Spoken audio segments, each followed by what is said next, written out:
апам 12 жасында қайтыс болып қалды да. Содан бері ананың орнына ана, әкенің орнына әке болып келе жатырған анамды қаһарман деп білемін. Әкемді. Ата-анамды. Сіздің өміріңізде кімді қаһарман деп білесіз һәм не үшін?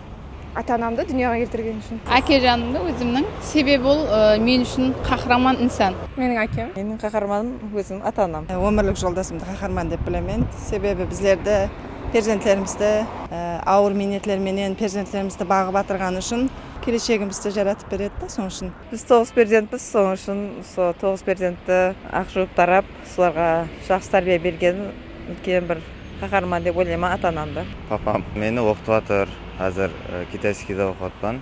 И соның үшін аз біз 3 баламыз семьяда, соған бір өзі үшеуміз неше жыл емес, ол 7 жыл болды, 7 жыл бағыт та. Біздерді осындай дәуірге жетіріп, сол қиыншылықта, соның үшін осы дәрежеге жеткерген үшін. Сол ата-анам деп ойлаймын, керек уақытында жанымызда болады. Өміріңде өмір жолдасыңды, сенген тауың. Мамамды, папам қайтыс болып қалды 2021-ден бері. Содан бері ананың орнына ана, әкенің орнына әке болып келе жатырған анамды қаһарман деп білемін. Әке енді бұл бір асқар тауыңдай болып, сізге бір өрнек көрсететіндей ұлы инсан болып көрінеді алдыңызға. Қаһарман анам деп білемін. Өмірлік жолдасыма рахмет айтамын.